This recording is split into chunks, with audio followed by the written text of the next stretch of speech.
Que a graça do Senhor Jesus seja com todos. Que o Espírito Santo de Deus atue em nosso íntimo, juntamente com o nosso espírito, fazendo com que possamos entender o recado de Deus para as nossas vidas. Eu tiro da palavra de Deus do livro do Apocalipse, capítulo 14, os primeiros 7 versículos desse capítulo, que diz assim: Então olhei, e diante de mim estava o Cordeiro de pé sobre o monte Sião, e com ele 144.000 que traziam escritos na testa o nome dele e o nome do seu pai. Ouvi um som do céu como o de muitas águas e um forte trovão. Era como de arpistas tocando suas harpas. Eles cantavam um cântico novo diante do trono, dos 4 seres viventes e dos anciãos. Ninguém podia aprender o cântico, a não ser os 144.000 que haviam sido comprados da terra. Eles são os que não se contaminaram com mulheres, pois se conservaram castos e seguem o Cordeiro por onde quer que ele vá. Foram comprados dentre os homens e ofertados como primícias a Deus e ao Cordeiro. Mentira nenhuma foi encontrado em suas bocas, que são imaculados. Então vi outro anjo que voava pelo céu, tinha na mão o evangelho eterno para proclamar aos que habitam na terra, a toda nação, tribo, língua e povo.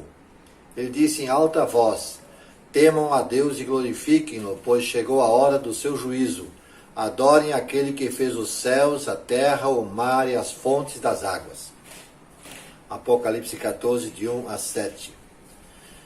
Algumas coisinhas desse capítulo 14 do livro do Apocalipse que eu quero destacar aqui. No versículo 1, logo ele vai dizendo: Então olhei, diante de mim estava o Cordeiro em pé sobre o monte Sião, e com ele 144.000 que traziam escritos na testa o nome dele e o nome de seu pai.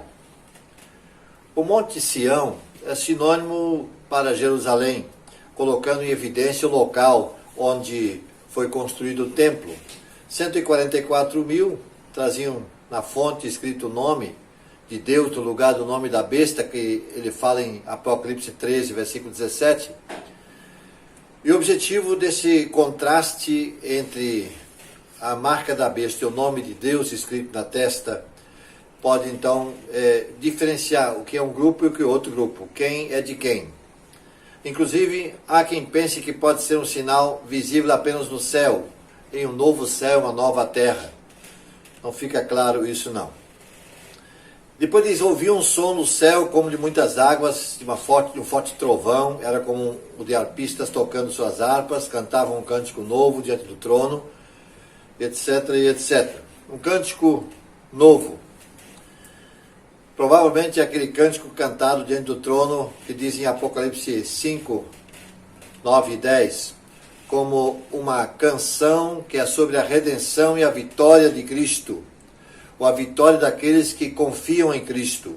Parece que apenas os que já estão no céu, comprados da terra, como 144.000 que representam ali, digamos assim, a igreja, não estão, então somente esses que têm permissão para cantá-lo, para entoá-lo, somente esses conseguiram aprender esse cântico novo. Então os que não se contaminaram com mulheres, pois se conservaram castos ou virgens, e seguem o Cordeiro por onde quer que ele vá, foram comprados dentre os homens e ofertados como primícias a Deus e ao Cordeiro. Mentira alguma foi encontrada em suas bocas, são imaculados. Virgens aqui simboliza a pureza espiritual, conforme Paulo diz em 2 Coríntios 11, versículo 2. Os crentes redimidos não se comprometerão com o mal. Eles rejeitarão a falsa doutrina e se recusarão a adorar a besta. Em o Novo Testamento, as primícias são a primeira parte da safra, indicando uma colheita muito maior a ser feita posteriormente. Paulo também fala isso em 1 Coríntios 16, versículo 15. De vez em quando, o termo aqui enfatiza a natureza santificada de um sacrifício, a parte do sacrifício que é colocada diante do Senhor, que é dada como em primeiro lugar, a primeira parte desse ritual do sacrifício. Tiago 1, versículo 18, vai também falar sobre isso. E certamente o comprometimento com Deus desses 144 mil enfatiza que eles são santos, separados para o Senhor. No entanto, a oferta do Evangelho continua. Capítulo 14, versículo 15. Também indica que muitos outros crerão no Senhor. Vai adiante essa proclamação do Evangelho. A salvação por meio de Jesus. O texto apocalíptico vai mais adiante falar de uma multidão que ninguém podia contar.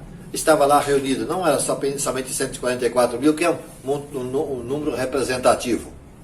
Os 144 mil eram livres de pecado enquanto a sua vida transcorria aqui na terra. Não era assim.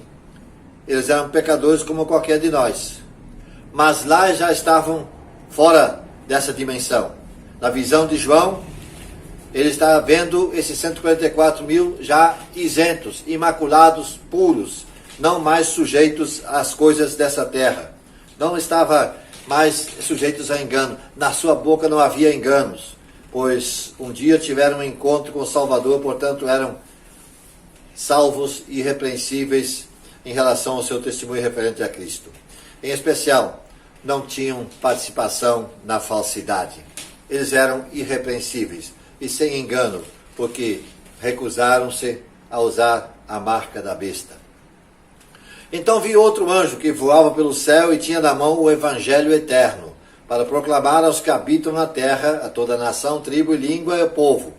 E ele dizia em alta voz: temam a Deus e glorifiquem-no, pois chegou a hora do juízo. Adorem aquele que fez os céus, a terra, o mar e as fontes das águas. O anjo que prega o evangelho de toda a nação, tribo, língua e povo, ajuda a cumprir a promessa divina de que o evangelho será pregado em todo o mundo, em testemunho a todas as gentes. Dizia Jesus em Mateus 24:14, que assim seria. Então, João está vendo mais uma vez que isso há de acontecer. Isso deve acontecer antes da volta de Cristo. No Apocalipse, a palavra evangelho, que literalmente significa boas novas, é usada apenas nesse contexto. Nesse mesmo processo, estando também já em andamento, o juízo de Deus, ele prossegue oferecendo a vida eterna ao mundo, que João 3,16 nos mostra. A mensagem do Evangelho, a essa altura, pede aos infiéis que temam a Deus e deem glórias a Ele para escaparem da condenação no juízo final. Ainda é tempo de voltar-se para Deus. Palavra esta àqueles que estão distantes do Senhor. Cristo deverá voltar em breve. Não voltou ainda. Portanto, olhe para o Cordeiro, que figuradamente está em pé no Monte Sião. Ele começa esse capítulo 14 dessa maneira. Volte seu olhar para o Cordeiro. Esse sim pode ser a sua salvação, se ainda não o é. Se você já é dele, então espere a sua volta, como todos nós esperamos. Que Deus nos abençoe.